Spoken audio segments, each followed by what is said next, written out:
Bharatiya Janata party, Samajwadi party और कांग्रेस की लड़ाई में किसका फायदा है, इसकी जानकारी लेने के लिए हमारे नए मेहमान हैं वरिष्ठ पत्रकार जर्नलिस्ट से गोल्ड मेडलिस्ट अनिल वर्मा जी।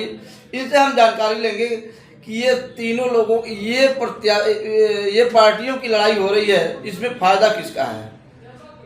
तो बहुत बहुत धन्यवाद हमारे चैनल में आपका। नमस्कार।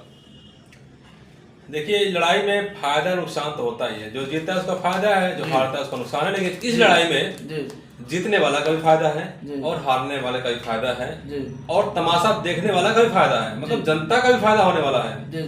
मैं बताऊंगा आपको इस वीडियो में कि कैसे इस लड़ाई में, इस चुनाव में जनता को फायदा होने वाला है। फायदा इसलिए होने वाला है कि पिछले चुनाव में 2014 और 2019 के चुनाव में एक तरफा वोट पड़ा था।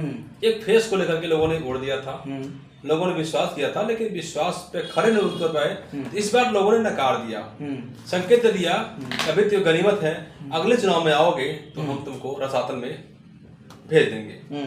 अल्टीमेटम भी है ऐसी पार्टियों के लिए जो जनता को इग्नोर करती हैं और केवल अपने बारे में सोचती हैं। तो आपको बता दूं, जो लोकसभा चुनाव का जो जनादेश आया है, जो जनता का मत आया है, उसमें किसी को पूर्ण बहुमत मिलता नहीं दिख रहा।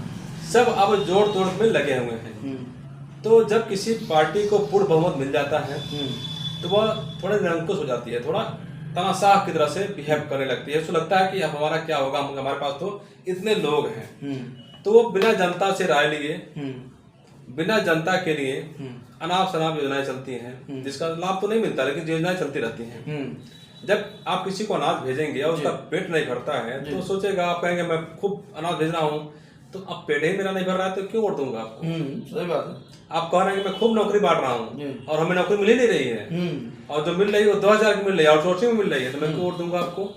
आप कह रहे हैं महंगाई हमने काबू कर लिया है, हम मार्केट में जा रहे हैं तो मेरा जेब खाली हो जा रहा है, तो क्यों वोट दूंगा आपको। कहानी से अब करने में अंतर होता है। यही वजह है कि इस चुनाव में जनता ने धर्म को भी ध्यान में नहीं रखा, जात धर्म से ऊपर उठ करके वोट दिया है। बहुत अच्छा संकेत है। और अब देखना यह है कि जब लोकसभा चुनाव में सदन चलेगा तो वहाँ जो कानून बनेंगे, नियम बनेंगे, जो मुद्दों पर चर्चा होगी, तो कोई एक पार्टी जो बहुमत में रहती है तो मनमाना कर देती है। विपक्ष होता नहीं है बोलने वाला, होता फिर उसको दबा दिया जाता है, जैसा हमने पिछली बार में देखा है। तो अब जो है, अब विपक्ष मजबूती के साथ आया है। आप कोई भी अनाप शनाप योजनाएं नहीं बना सकते, चलाएंगे तो वहीं पर खड़ा हो जाएगा, उसका विरोध करेगा, तो जनता को फायदा होने वाला है। वो प्रस्ताव देगा कि जनता को ये योजना आनी चाहिए, तो आपको लाना ही पड़ेगा। और आप ऐसी योजना नहीं बना सकते हैं कि आपके जो ठेकेदार हैं उनको लाभ मिलने वाला है। जनता तक पहुंचाएंगे आप, लेकिन लाभ उसको ठेकेदार को, उसके मंत्री को मिलता है। अब ऐसा नहीं कर पाएंगे आप। अब जो है जनता को लाभ वाली, सीधे लाभ पहुंचने वाली योजनाएं बनेंगी। ठीक है, तो इस प्रकार की योजनाएं बनेंगी।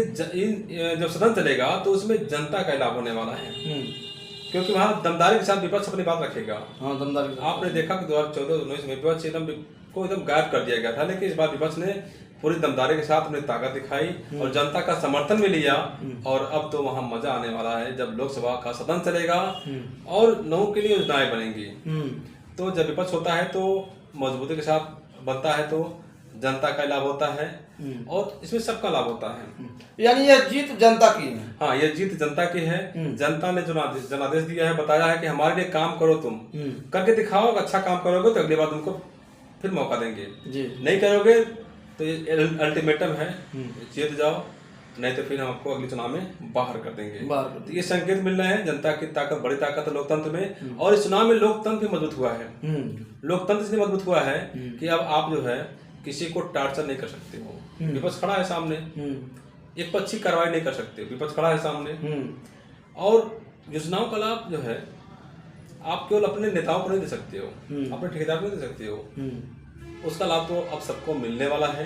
अब देखना है कि विपक्ष कितने दमदारी के साथ खड़ा रह पाता है, क्या उसको तोड़ दिया जाता है या फिर वो घुटनों को बैठ जाता है, लेकिन ऐसा तो लग नहीं रहा है। लेकिन जो परिणाम आ रहा है यूपी का, आप देख लेंगे चमत्कार हुआ यहाँ पर।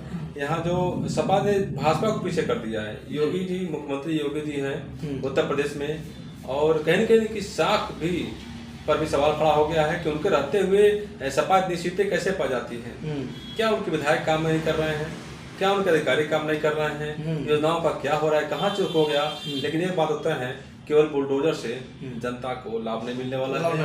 और धरातल पे मुख्यमंत्री जी अगर चाहे तो धरातल पे चुपके से किसी गांव में जाकर देखें, रात में, दिन में, अस्पतालों में, स्कूलों में जाकर देखें कि इनके अधिकारी क्या कर रहे हैं, क्या छिपा रहे हैं इनसे, कि जनता अपने जनमत के माध्यम से अपना आक्रोश व्यक्त कर रही है और किसी और का साथ पकड़ ले रही है। कहीं न कहीं आप देखिए तो भ्रष्टाचार है, इसको नकारा नहीं जा सकता है। मुख्यमंत्री जी केवल इनकी रिपोर्ट मत रहिए, आप निकलिए और देखिए ये लोग क्या कर रहे हैं, तब जाकर के अगला विधानसभा चुनाव आपके लिए कुछ सुखदायी हो सकता है। तो बहुत बहुत धन्यवाद दोस्तों, हमारे वीडियो पर इसी तरीके से बने रहें। फिर अगली समीक्षा वीडियो हमारी आ रही है, तब तक के लिए नमस्कार।